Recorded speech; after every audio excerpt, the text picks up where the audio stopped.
Okay. Overdue update. We'll just jump right into it. Room 5. Room 5 belongs to Zone A from 10 a.m. to 10 p.m. Then it belongs to Zone B from 10 p.m. to 10 a.m. If you guys are getting feedback from providers that they really want the chair moved back in there, I'm more than happy to do that. For now, it's just sitting on a pallet in the classroom. I haven't heard much desire to have it back, but let me know. EMS, we're starting to get a reputation as the bitchy hospital. So one thing that is completely unacceptable is to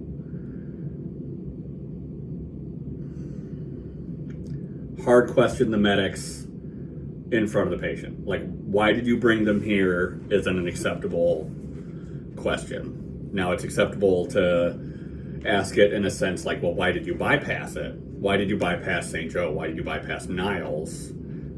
If the need isn't apparent. We're also going to be getting the protocols for kind of the outlying EMS agencies like Lutheran, Elkhart, Goshen, because if their FAST ED score is higher than 4, their most statewide directives are to come to the closest thrombectomy capable center.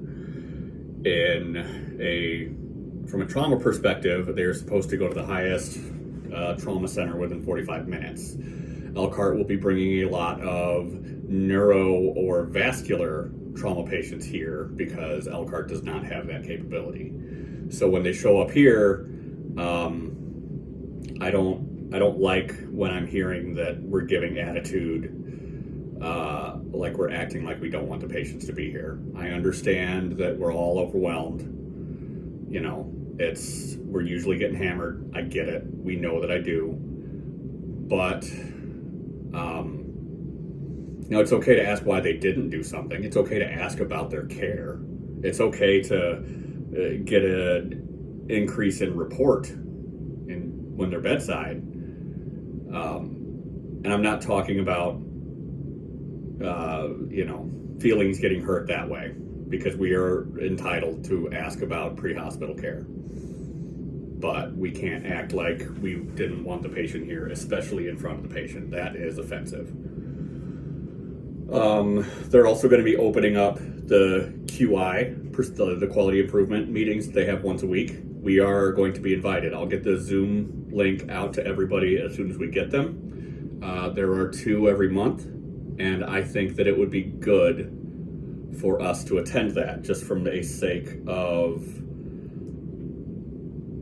getting to know the level before us. I think the best way you can get good at the job you have is to understand the job after and the job before. Supplies, we will be doing the changes that Ashley kind of Baucus went around and kind of got everybody's opinion on like where stuff needs to be moved.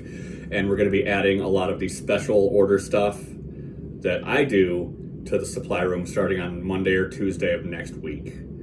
They're going to come in, we're going to move the cups, the forks, knives, spoons, patient belonging bags, the patient labels, the wristbands, everything like that, everything non-patient care, to the old lab room. And that opens up more room for the supplies that we need. We're also increasing the PARs on a lot of things that the data that we had said that a PAR of like 400 would be acceptable for the IV tubing. We see now that we run out.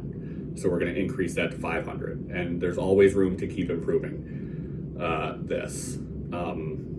Remember that we're still going through the growing pains. And distribution also has a lot to learn about how to properly manage that room as well. So we're working very closely with their leadership to make sure that we're getting what we need. Attendance points. I just want to go over the fact that I'm going to be texting everybody if your name comes up on the attendance report. You guys keep an eye on your points. If you got VL'd but the proper codes didn't end up an active staffer and it shows up as an early departure for half a point, let me know, let Rayanne know, so that way we can fix that. I'm going to be texting everybody probably tomorrow when I have access to, fix the points. And I want everyone to check. You can check it from home on Active Staffer in just the reports, attendance reports.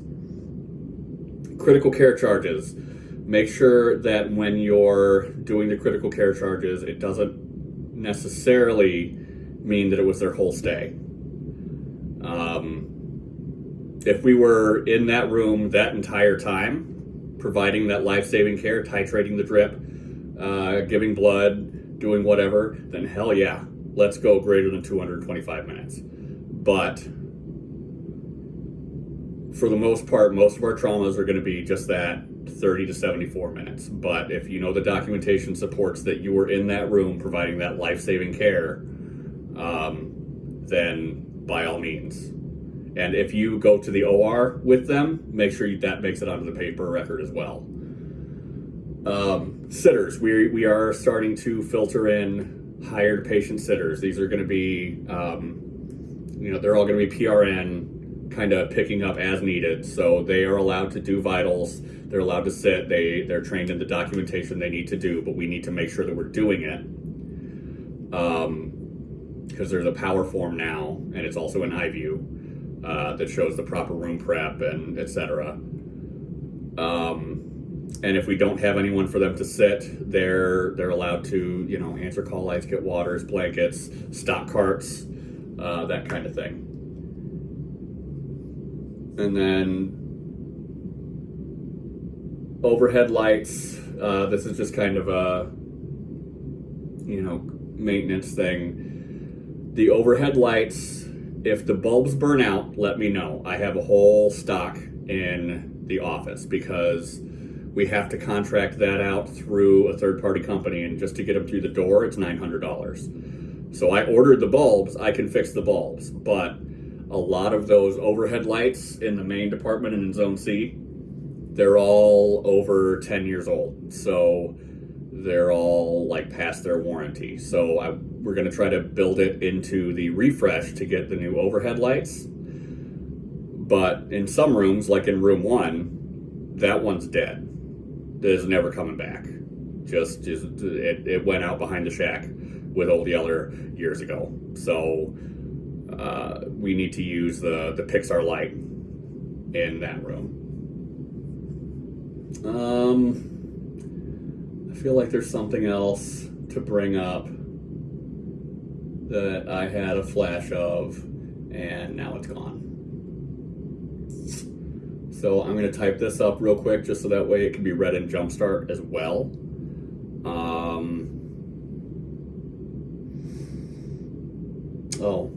Just the special order supplies that are back here. Let's look at this, because we know that, so all the carts should go here, so that way they're nice, easy to plug in right there. There's all your GlideScope supplies. Suture sets. I zoom in.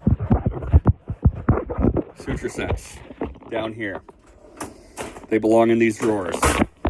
Please stop just opening boxes and leaving them in the middle of the floor, because there's a place that they go. All of the other special order stuff is labeled right here. You can see the labels for them. All the cords that you need to replace stuff are in this drawer right here. If you have a question, there's a key that I made right here with a sweet Zelda reference. So,